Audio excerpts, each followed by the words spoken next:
Welcome to the Truth and Liberty Show, where trusted leaders bring biblical insights to important issues to help you stand for truth and effect godly change in our nation and in our world. Hello, everybody, and welcome to Truth and Liberty. I'm Richard Harris, your host. Folks, did you know that left-wing ideology is destroying the family in America? On our show today, I'm going to have a guest. His name is Delano Squires. He works for the Heritage Foundation, where he leads the research into family in America. You know, Democrats have been pushing since the 1950s for sexual, quote-unquote, freedom and free divorce in America. Today, they've successfully achieved enshrining in the law at the United States Supreme Court homosexuality and gay marriage as a constitutional right. And now they are pushing transgenderism, saying that children at any age have the right to actually choose their gender and undergo chemical and surgical mutilation in order to have a different apparent gender. These things are clearly contrary to God's plan and His design. In the beginning, God said in Genesis 1:27 to 28, God created man in His own image. In the image of God created He him. Male and female created He them. And God blessed them. So you see, God blessed the male and the female. Not some transitionary type, not some mutilated, configuration. And God said unto them, be fruitful and multiply and replenish the earth and subdue it and have dominion over the fish of the sea and over the fowl of the air and over everything that liveth and that moveth upon the earth. And then in the next chapter, God said in Genesis 2:24, therefore shall a man leave his father and his mother and shall cleave unto his wife, and they shall be one flesh. In the Gospels, in Mark and in other Gospels, but in Mark chapter 10, Jesus talked about marriage and divorce. And He said in Mark 10:6, He said, from the beginning of the creation, God made them male and female.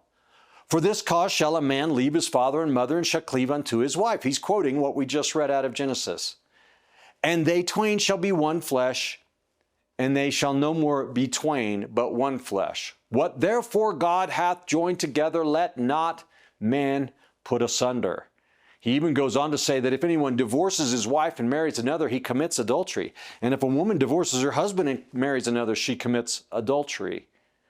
The Bible is so clear on these things, folks. Why did God create marriage? Do you know the Bible answers that question too in Malachi chapter 2, verse 13 through 16? It tells us that the primary purpose of human sexual relations and marriage is so that God can have a godly seed. Now that might be a surprise to you because in our culture today, we're taught everywhere we look that sex is all about pleasure, right? But that's not true. The fundamental purpose of sex is to have children.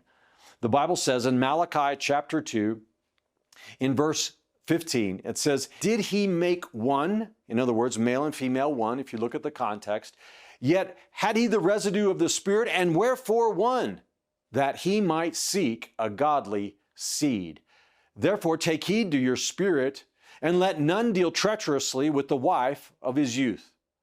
For the Lord, the God of Israel, saith that He hateth putting away. That's also translated divorce. He hates divorce. For one covers violence with his garment, saying, the Lord of hosts. Therefore take heed to your spirit, that you deal not treacherously. You see, even back in ancient Israel, men would divorce their wives and they would pretend like it was God who was telling them to do it. And so it is today as we think, oh, my wife is this or my husband is that, and God's telling me to leave them. God's telling me to divorce them. Oh, it doesn't matter. I married the wrong person. Oh, I'm in the wrong body. Oh, I have these confused desires. But the Bible says that sex, the act of sex, must be confined to the marriage covenant relationship. And that marriage is one man and one woman for life, a sacred covenant. 1 Corinthians 6:18, flee fornication. 1 Thessalonians 4:3, for this is the will of God, even your sanctification, that you should abstain from fornication. So leftist ideologies say, no. Marriage is old-fashioned. Marriage is outdated. Marriage puts women in bondage, holds them captive. They're subjugated. Women need to be able to get out of marriage. And we need easy divorce. We need free divorce, divorce without cause, no fault divorce. Oh, sex, you don't need to wait till marriage. In fact, you should have as much sex as possible before marriage so you can be sure you're going to enjoy the one you're with, right? These lies of the devil. And now we're at, and it doesn't have to be a man and a woman. It can be a man and a man, or woman and woman, or now they're saying any number of different combinations, even all at the same time. And by the way, people that sell their bodies for sex, that's our right to do that. Yeah, and we ought to protect their rights. These ideologies and policies, they're even pushing sex with children now, right? These things have done great harm to the family in America. The divorce rate in America now is at about 60% of all marriages end in divorce. Marriage rates are dropping. In other words, fewer people are getting married. And furthermore, the childbirth rate is dropping too. Americans now are not even having enough children to maintain our population. We only have about 1.8 children per marriage now in this country. That's not even enough to sustain ourselves. 25% of all children live in single-parent homes in America. I've got a chart on this I'd like to show you. The United States leads the world in this category at 23% as of 2019. It's even more than the UK. It's even more than France. It's even more than Canada and Germany. The average in the world is about 7%. This is an abomination. It's shameful for our country. 1 out of 4 children don't have both parents in the home. Do you know, the thing that we've done in our country with these left-wing ideologies, we bought into this idea of free love, right? That sex is love. We bought into this and it ought to be free, right? There's no restrictions. This doctrine only thinks about the pleasure of the people having the sex, and it does not consider the children that are produced by the action. It's incredibly selfish. This idea of, and it's also what birth control and abortion are all about. Abortion is all about free sex. It's not about a woman's right to choose. It's not about women's health care. It's about free sex. Easy divorce, no-fault divorce also prioritizes the emotional desires of adults over the rights and needs of children to a stable home with 2 parents of the opposite sex. Extramarital sex and easy divorce have caused a fatherhood crisis in our nation. The absence of fathers in the home has had incredibly damaging effects on the children of our country. The first and most stunning harm is the murder of innocent children in the womb. Over 60 million children, 60 million, have been killed in our country through this thing we call abortion. If men would actually believe that sex carries the duty of marriage and fatherhood, we would reduce abortion by 95%. But even those children that do survive the what would I call it now? The gauntlet called the womb. Those who survive the womb and actually get to be born in our country today, millions of them are left without the benefits of a father in the home. Fatherless children, listen to this, folks, have a risk factor of 2 to 3 times that of other children for dropping out of high school, for giving birth as a teenager, for becoming a juvenile delinquent. They have a dramatically increased risk of drug and alcohol abuse and addiction, of mental illness, of suicide, of poor educational outcomes. I mentioned teen pregnancy. Did you know half of all children who live with a single mother are living in poverty? Right. Democrats claim to care about poverty. Well, why don't you stop advancing fatherlessness and sexual irresponsibility? Okay, because fatherless homes, the children have a 5 to 6 times higher chance of being in poverty than children with both parents. Child abuse is also significantly more likely in single-parent homes. You'd think, the father's the abusive one and he's beating up the kids and abusing them. And not that that doesn't happen, but did you know that 63% of youth suicides are from fatherless homes, children who grew up in fatherless homes. 72% of adolescent murderers grow up without fathers. 60% of our rapists grew up in homes without fathers. 90% of all homeless and runaway children are from fatherless homes. You want to stop the homelessness crisis? Stop pushing sexual irresponsibility. Children from low income, listen to this stat, this is incredible. Children from low income two-parent families outperform students from high income single parent families in education and in other demographics. So a newsflash, Democrats, it's not about money, okay? Poverty does not cause social dysfunction. What causes social dysfunction is immorality and the broken family. Almost twice as many high achievers come from two-parent homes as single-parent homes, according to a study by Charles Keltering Foundation. 85% of all children that exhibit behavioral disorders come from fatherless homes. This is as clear as can be. The cause of our problems today is the disintegration and the attack on the family. And the root of that attack is sexual immorality and the rejection of God's standards. And you think, oh, well, we need to attack those standards because women are at risk. Wrong. Of all violent crimes against women committed by inmates, a survey was done, about 65% of them were committed by boyfriends or ex-husbands, compared to 9% by husbands. Girls that grow up with non-natal fathers, meaning men in the home who are not their fathers, boyfriends and stepfathers, at a higher risk of sexual abuse than girls living with their natural-born fathers.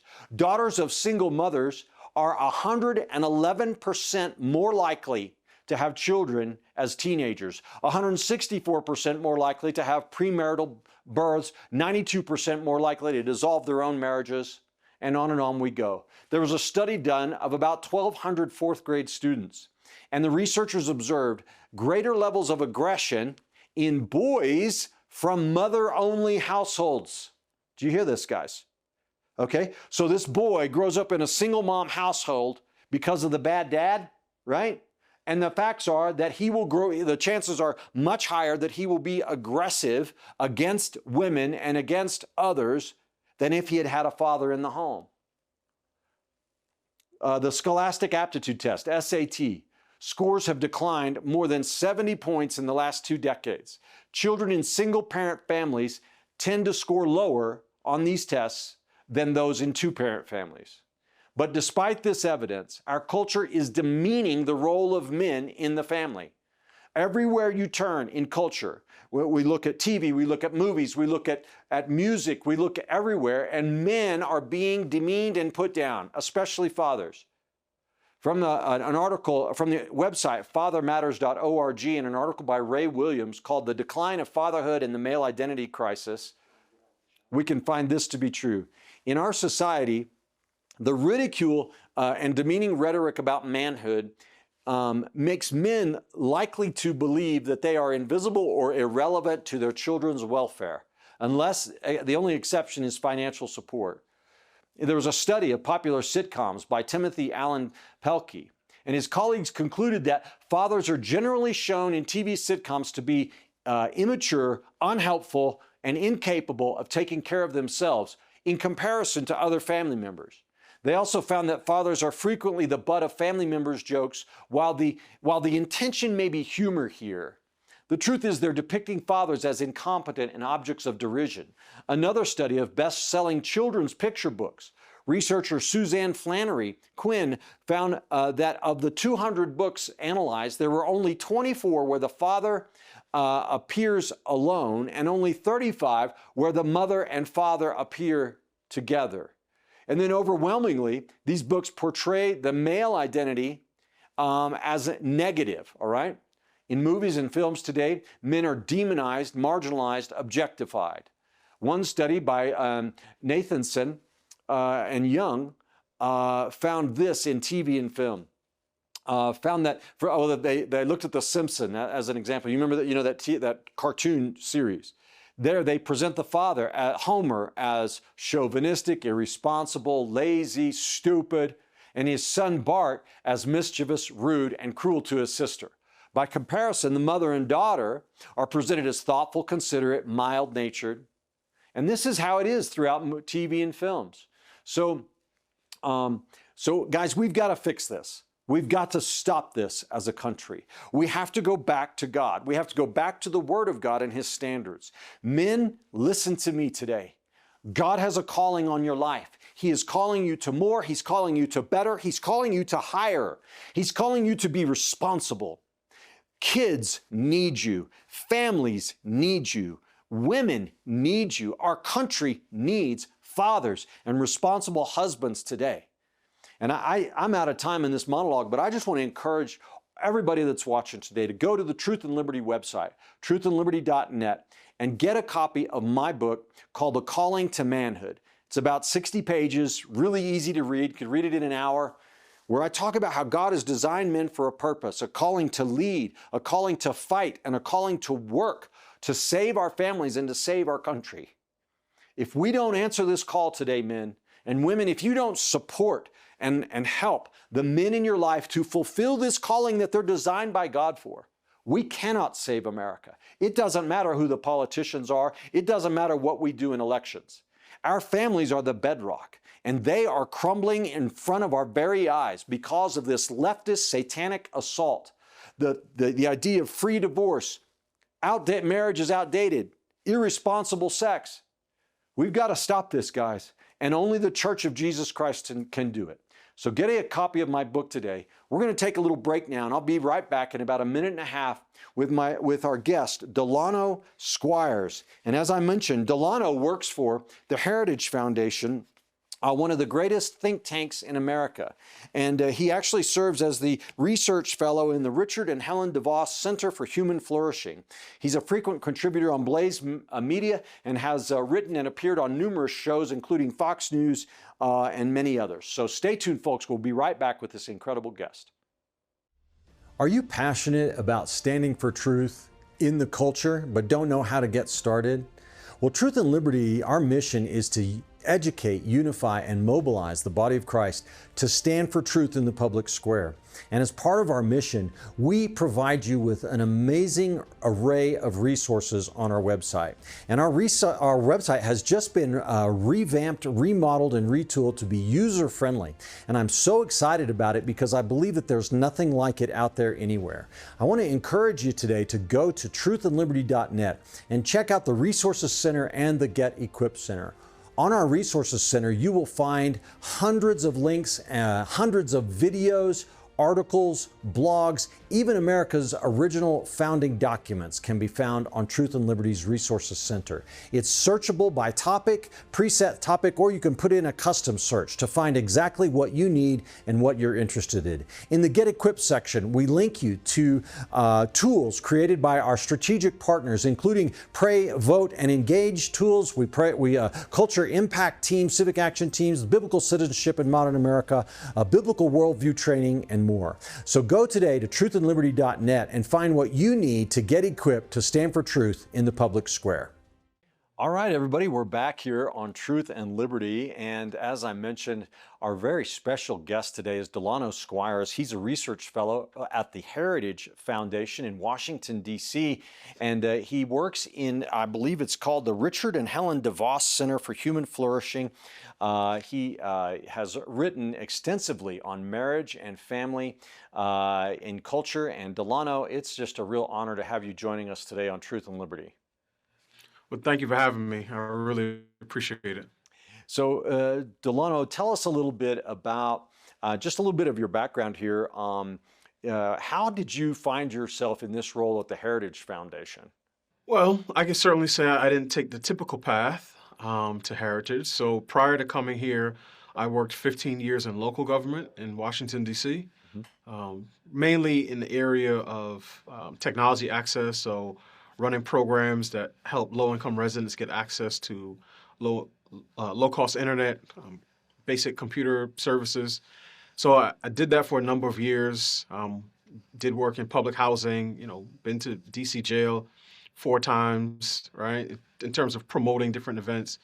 And then my last year in DC government was with the Office of Gun Violence Prevention. So it's not the typical profile of a heritage policy expert, but over the course of those years, I'd been writing extensively on issues related to marriage, family structure, fatherhood, race, culture. And it's that writing that opened doors for me Yeah. that eventually led me here to Heritage. So, in addition to my academic background in public policy, I also had the experience of writing for public consumption. So, it was a great fit. And now I get to do the things that I love on an everyday basis, and particularly, advocate for American families and the benefits of marriage. Well, that's terrific. And I suspect that the work that you were doing, even though it was technology centered, gave you, a real opportunity to witness the disintegration of the family and its consequences there in Washington, D.C. But Delano, let's just dive in on this if we can. Charlie Kirk said, he said, get married, have children, build a legacy, pass down your values, pursue the eternal, and seek true joy. His message resonates with Gen Z and young Americans today, partly because they're hearing the exact opposite from mainstream culture. And here's a young guy standing up saying, no, do it the old-fashioned way. Get married and have kids. This is what life is all about. Let me ask you this. Is the family breaking down in our country today? What does the data say?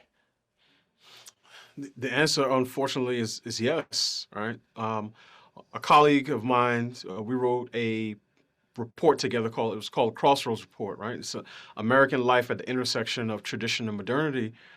And what we found is that in 1950, about 70% of American households were headed by a husband and wife, right? Today, it's about 47%. So it's less than half of households are composed of a husband and wife. So across the board, all of the statistics that relate to family flourishing point to a decline over the last half century. About 40% of American children are born to unmarried parents. About a quarter live with a single parent. The latter is the highest rate, certainly in the sort of first world. It might be in the world, right? A quarter of American children are raised by a single parent. So what we see again across the board is that compared to where we were decades ago, the American family seems to be in a state of decline. And one of the things another data point that you see is that people are waiting longer to get married. Right? So in 1980, the median age at first marriage was about 24 for a man, about 22 for a woman. The last I checked is about 31 and 29 respectively. So if America has had a marriage model in decades past, it was early and often. Right? So young people got married at younger ages, and more adults were married. And today it's less and later. So we've seen a decline in the marriage rate as well as increase in the age of first marriage. And what does that do? That means obviously fewer people, fewer children, fewer babies are being born, more being born out of wedlock, and that has downstream effects not just for important sort of economic and policy reasons, right? Whether that's Social Security and other programs, but also very practical reasons, right? There are going to be a generation of kids who have no first cousins. There are going to be children whose entire understanding of family is going to be different, which means the family name, the family car, the family home, the family vacation, even the family reunion are going to mean something very different because they just have a completely different understanding of family. So this is not a reason to lose hope, but it is a reason to deal honestly with where we are compared to where we've been. Yeah, and Delano, in my monologue for the show today, I reviewed some statistics, but let me just ask you, has this breakdown of the family, does it have some pretty serious adverse consequences for people? Well, absolutely. I mean, the data are clear. So there's a connection between family structure and social outcomes. So if I could just put it plainly, the best, all things being equal, the best living arrangement in which to raise children is in a loving, low conflict, stable, and secure home with a married mom and dad. To me, that's the ultimate privilege to be a child raised in those circumstances. And what you see is that children in those circumstances, right, in that family structure, tend to do better on a range of social and economic outcomes. So they do better in school, more likely to finish school, to go to college, to get better grades, less likely to be juvenile delinquents, less teen pregnancy, and certainly higher household incomes, because what you see is that married couples, this should come as no surprise, tend to make more and have more resources than single parents. So the connection between family structure and policy outcomes is fairly clear. It's just unfortunate that many of our elected officials would rather ignore it for, a host of reasons. It's striking to me, Delano, just to talk politics for a second, that the left, the political left, they talk about poverty and they talk about all these social conditions and problems, but it seems like their solutions are always exactly the opposite of what really needs to be done, because they push sexual freedom, immorality, they denigrate traditional marriage, they push, homosexuality, abortion. Now, this transgenderism idea, you can be anything you want to be. I'm out here in Colorado, and I'll never forget when the Comprehensive Sex Education Bill came before the legislature, where literally the law of Colorado now is that the teachers in schools cannot make value judgments about any sex, like the sexual acts. Doesn't matter what it is. It's all the same and it's all valid. All that matters is if the people are consenting. It doesn't even matter whether you're an adult or not. Forget marriage, forget abstinence. This is the law of the land in our state now. Is this mentality of easy divorce, no fault divorce, free sex, free love, forget standards, there's no truth, it's whatever you want and whatever you feel like. Is that the root cause of these problems and something we need to begin addressing both in government and in other arenas of influence? Yes, in one word, yes. My contention is that the policy outcomes that vex elected officials almost always start in the home, right? So what you see worked out in the schoolhouse, in the courthouse, and eventually in the jailhouse almost always starts in the home. So to your point, right, the family structure, the American family structure, that two-parent home, that two-parent model has been completely weakened over the course of decades. And in some communities, virtually destroyed, right? There's some particularly low-income neighborhoods where it is rare to find a man and woman living together as husband and wife, raising their own biological children. So I do think much of this is political, right? The people who believe that freedom is equal to license. So they say whatever it is that you want to do with your body or someone else's body is perfectly fine. And what that ends up doing is prioritizing the desires of adults over the needs of children, because children have a right to the affection, protection, correction, and direction of the man and woman who created them. And that right is best exercised in a loving, low-conflict home with a married mom and dad. But what we have done, we have inverted that relationship, and we say, no, adults have a right to live as they please, to do what they want with their bodies. And to the extent that children are produced from that, well, the children just have to bear the cost, and they just have to put up with whatever the adults want to do. So, yeah, the assault on marriage, particularly biblically defined, has been a decades-long assault. And 2025 is the 10-year anniversary of the Obergefell decision that legalized same-sex marriage across the country. And since then, we have seen, right, several other sort of downstream consequences from that. Yeah. One is the transgender ideology you talked about, but even in media, last year, within the first 2 months of 2024, I believe New York Magazine ran at least 3 different stories on polyamory, right? So the media is pushing this idea that every other family structure should be promoted. Even, I've seen stories where women will say, I blew up my marriage and left my family, right? I had a good husband and great kids, but I want to find myself. I want to find freedom. And these are promoted as heroine tales like this. This is something heroic that this woman did. Yeah. But the minute that conservatives begin to say, "Hey, what about promoting the traditional family?" then we're called regressive and far right and handmaid's tale. So the culture war is real when it comes to these things, and this is why we need to continue speaking honestly about them. And like, for example, just to put it plainly, one of the statistics that I saw is that children in single parent homes, or specifically single mother homes, are 5 to 6 times more likely to live in poverty than children from 2-parent homes. And I'm thinking to myself, okay, so the Dems for decades have been saying, well, fight poverty, fight poverty. Well, if you are serious about fighting poverty, maybe you need to stop pushing these ideologies that destroy the family. It's common sense, right? Yes, and not just stop doing the bad things, but you can start promoting or at least making the connection between family structure and social outcomes, because you hit the nail right on the head.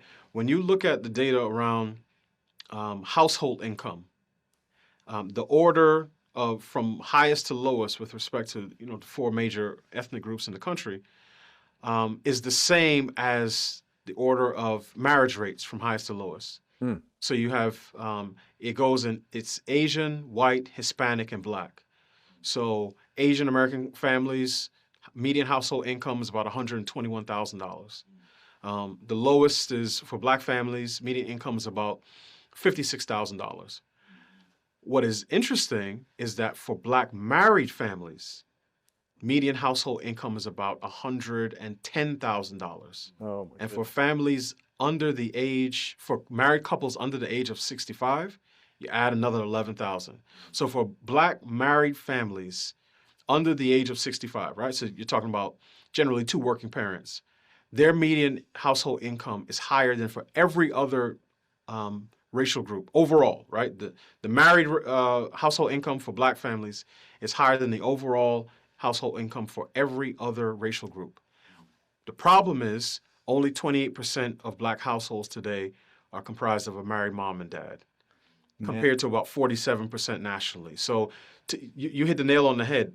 The issues that vex policymakers are less about discrimination and less about some of these other things, and it's more about family inequality. But for whatever reason, they don't mention that. Well, Delano, man, I want to take that so many different directions. The first one is I'm thinking of Scripture in the book of Proverbs. It says, seek wisdom above all else. Get wisdom, and it says wisdom is personified as crying in the gates of the street. But you won't listen to me. But here it is, right in front of us. If I understand what you're saying, the cause of poverty and all these other things, maybe not all of them, but many of them in the Black communities is not systemic racism. It's the breakdown of the family. Yes, I mean, to me, the evidence for that is clear, right? Yeah. It's the issue of family structure here in D.C., and this is actually quite timely. A representative from Wisconsin, I believe, held a hearing on crime in the nation's capital, and he was speaking to the mayor, Mayor Muriel Bowser, the city council chair, Phil Mendelson, and the attorney general, Brian Schwab, and he was asking them about what D.C. is doing to keep fathers in the home. And you could tell that none of these elected leaders was used to answering that question, because he asked about fathers, and they responded about schools and mentorship programs and even child support enforcement and teen pregnancy campaigns. But it's one of these things where my sense is that no one in these administrations, and typically because Democrats don't talk about this stuff, no one makes that connection between family structure and social outcomes. So what I would love to be able to do is talk not just to these elected officials, but any elected official about making that connection. And I will say this, because this is a bipartisan issue. The last notable Democrat who consistently made that connection was President Barack Obama. He did it when he was running for president, much to the chagrin of progressives who supported him. He talked about fatherhood on Father's Day in 2008 on the south side of Chicago. He did it while he was president. He did it in his first term. He did it in his second term.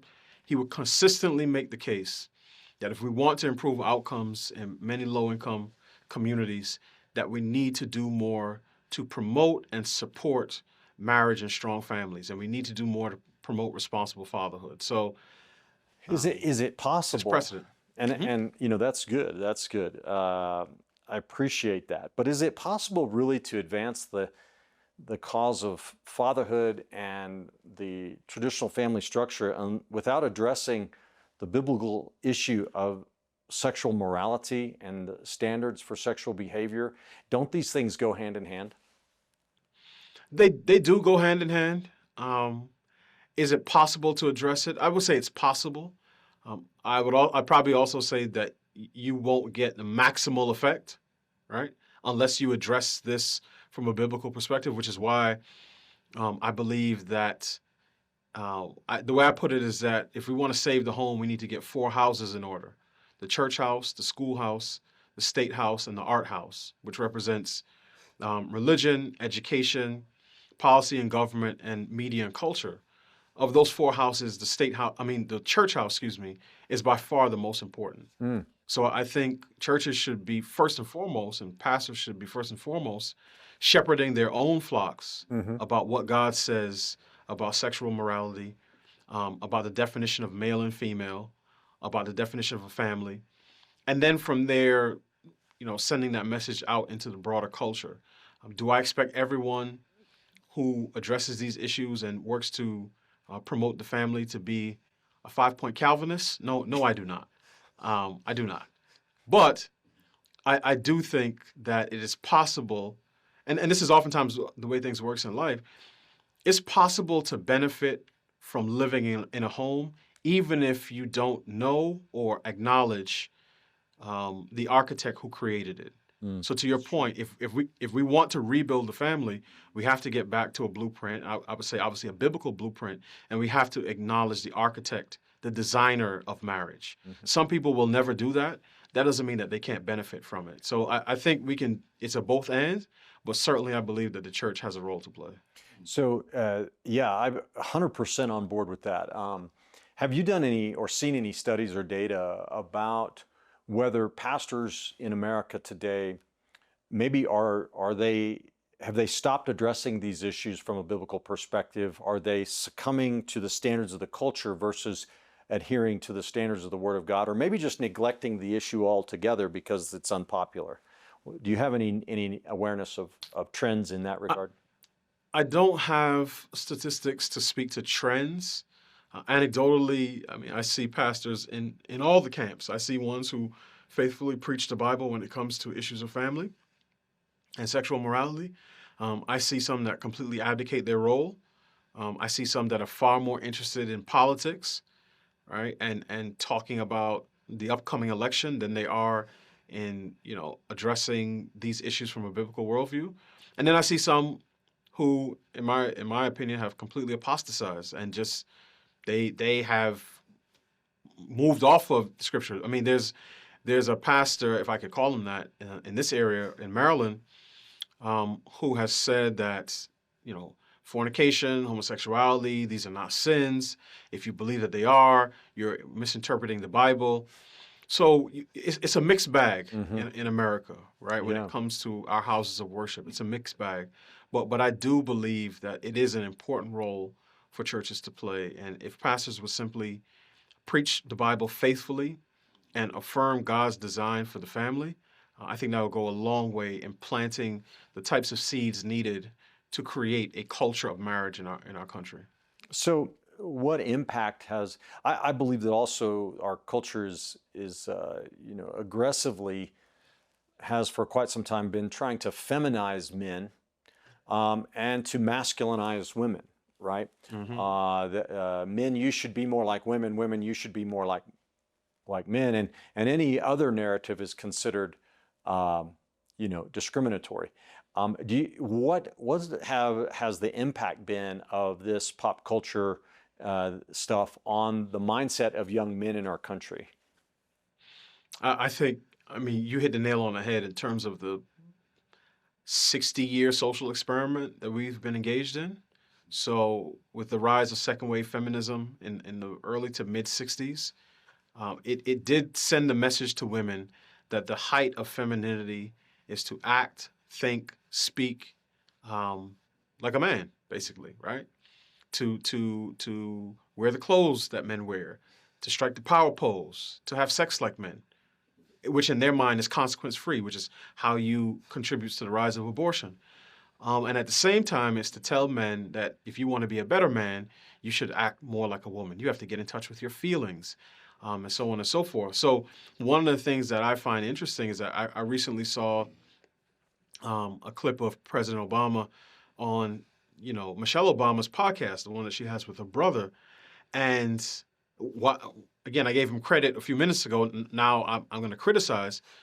What I saw is that when they read a question from a caller who was talking about raising a son and what she should do, and I noticed that when they talked about girls, the characteristics that they emphasized were leadership and independence.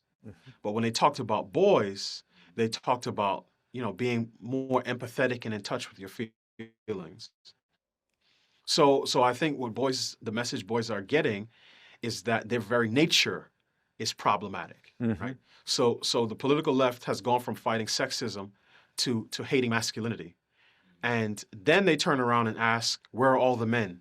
Because women don't like the type of men that feminists say men should be. So it's a vicious cycle where they're creating more young men who feels there's something wrong with being male, while then also demanding why aren't more men stepping up to the plate to be good fathers and husbands and so on and so forth. So I think we need to pull out of this tailspin at some point because we're headed straight for the bottom. Well, and maybe we are beginning to pull out. I mean, I've seen some headlines that the youngest generation of adults, the Gen Zs now, are actually returning to church in really significant numbers, and that the men are doing so at greater rates than the women. So I don't know all of that, but it seems to me that they're rejecting this mindset. They're looking for truth and meaning and purpose, and they're hopefully finding it in God and in the Bible. What do you think about that? Am I overly optimistic? Well, I would love to share in your optimism. I tend to be a skeptic somewhat when maybe it's the New Yorker in me when I see some of these early statistics. But I'm hopeful. I'll say this: I'm not a person that thinks about these things without hope. I am hopeful. I'm hopeful that the seeds that are planted in this generation would produce a good crop, 100-fold in future generations. So I've seen similar statistics that suggest the younger generations are sort of trying to bend the curve back towards sanity. As I said, I hope that's the case. I think the problem is that even within our politics, and we were talking about this a little earlier, oftentimes you get mixed messages. And the issues around family formation, and family structure are bipartisan issues. So while on the political right, we have people who talk about, creating a pro-family culture, there are also people, this is probably the Elon Musk wing, who are far more focused on having more babies. So they're pro-natalist, but not necessarily pro-marriage, right? Because when you have 14 children or however many children by 4 or 5 different women, it's clear that marriage is not a value. Babies are a value. And I think when you separate the two, you can end up running yourself into the same problem. This is the mirror image of what the left did years ago, where they said, well, marriage is not particularly important. And fathers are not necessary as long as the government is writing a check to the mom. And what some people, particularly after Mr. Musk's last baby announcement, were saying is, hey, it doesn't matter if he's not married to the mom. He's a billionaire. As long as he writes a big enough check, the mother of the child and the child will be taken care of. And I think that's a mistake that we don't want to go. We don't want to follow down that path. No, because the greatest and the most important needs, human needs, are not material. They're emotional, mental, spiritual. And so, yeah, completely understand that. I want to make sure we get this in, Delano, but you were telling me before we went on the air that 2025 is the 60th anniversary of the Moynihan Report. Former United States Senator Daniel Moynihan was actually, you were saying, Secretary of Labor under Lyndon Johnson, wrote a report on poverty in the inner cities in America, and it coincided with a study and a report that you've published. Can you tell us about these two, and what are the conclusions from this? Sure. So yes, 60 years ago, he was assistant secretary back then under Johnson. Daniel Patrick Moynihan wrote a report. It was called "The Negro Family: The Case for National Action." It's come to be known as the Moynihan Report. And basically what it said is that the gains of the civil rights movement will not be fully realized because what he was seeing at the time was signs of distress within the inner city African American family structure. And what he considered a national emergency at the time was a 25% non-marital birth rate. So even at a time where the poverty rate for Black Americans was about somewhere between 35 and 40%, or it was 55% in 1959. By the mid 60s, it come down a little bit. So even when poverty was that intense, 3 in 4 Black children were born to married parents. But that 1 in 4 was a cause for concern for him. So he wrote the report. He said that the programs of the federal government should be focused on strengthening the Negro family, as he called it at the time. The report was met with much criticism from civil rights groups who claimed he was blaming the victim, from feminist groups who claimed that his use of phrases like a matriarchal culture and tangle of pathology made it seem like he was, blaming women. And it wasn't ignored, but it certainly was viewed as controversial.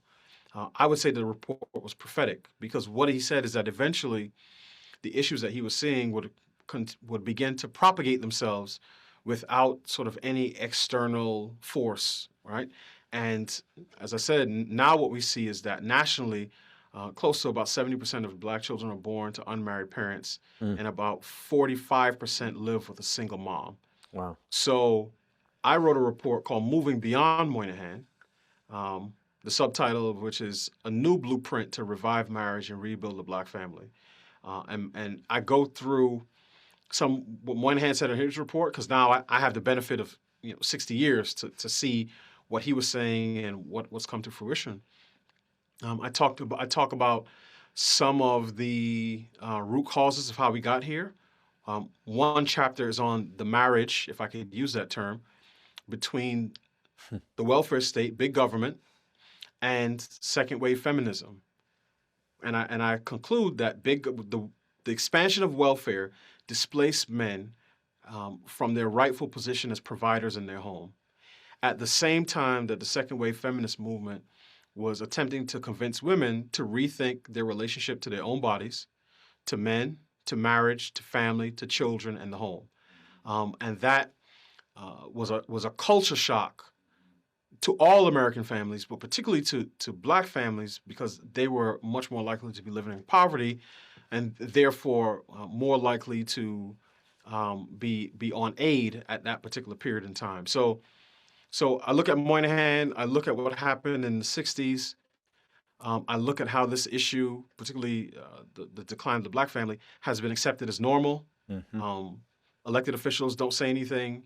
I mean, elected officials don't address family, particularly if they're center left, they don't address these family issues in general. But I got to the point where I proposed a new blueprint. And what I said is, one, this has to be a priority for Black leaders first and foremost, right? Unlike 1965, issues of the Black family cannot be outsourced to white liberals. So they have to be led by Black leaders. They probably couldn't have been then, too. Agreed. The second is that this issue, and this is a general statement, a general recommendation, the issue of strengthening families and reviving marriage should be treated like the justice issue that it is. Because I argue that, again, children have a right to their parents, whereas no adult has a right to a child that they can't create on their own. So, we should address this issue and say that it's an injustice that millions of children across race are deprived of the benefits of living under the same roof with a married mom and dad. Yeah. Um, And Delano, just so we're clear, when you say married mom and dad, you mean biological male and female? correct, Yeah. Okay, go ahead. correct, Go ahead. correct. So I didn't mean to cut you off. Keep going. no. So I talk about reframing the issue. I talk about prioritizing the issue. I talk about using key institutions to create a culture of marriage. So again, I talk about the role of the church, the role of historically black colleges and universities, the role of state and local government, the role of media and culture. And then I also say that marriage revivalists must prepare and anticipate criticism from quote unquote allies. And what I mean is this: there are many groups that call themselves allies of the black community who will not be in favor of a marriage revival movement. Like So LGBT. LGBT groups will say that the biblical definition of marriage and family is far too restrictive and not inclusive enough. Feminist groups will oppose it for obvious reasons. They'll say you're trying to, control women. Abortionists will say the same thing because they realize that close to 90% of women who seek abortions are unmarried. Yep. So more married couples means less business for them. And then two other groups that I'll mention really quickly. One are the anti-racists, because for them, the focus should always be on quote unquote toppling white supremacy. So they don't look to any issue that requires agency on behalf of the black community. And then the final group are paternalists, big government liberals, who say the issue is not really family structure. The issue is that we don't spend enough money on programs for single moms and their children. So this is a totally different program than what Moynihan was recommending in the 1960s, because we're at a point where we have seen what has happened with changes in social norms, changes to public policy, changes to technology. So we have to, we need a new plan to address an old problem. Well, Delano, it sounds like, you've just issued an indictment of left-wing policy from stem to stern. It sounds like to me. All of those groups, you said traditional allies, those are the constituents of the Democratic Party. That's what makes up the modern left. Correct. The only missing element is the minority groups, racial minority, right? And so you're saying, well, the problems that we're facing, it's not just racial minorities, it's all families in America, but racial minorities in particular, the solution is not the leftist Marxist approach and all of that. It's getting back to fundamental truths about how God made us and what his plan for us as human beings is. And that's my characterization. Tell me if am I on board with that? Am I right? No, you're 100% correct. And one of the things that I said in my report is that I mentioned how BLM, right, Black Lives Matter, which I would suggest is by far the most significant movement that branded itself around racial justice or civil rights of the last 60 years.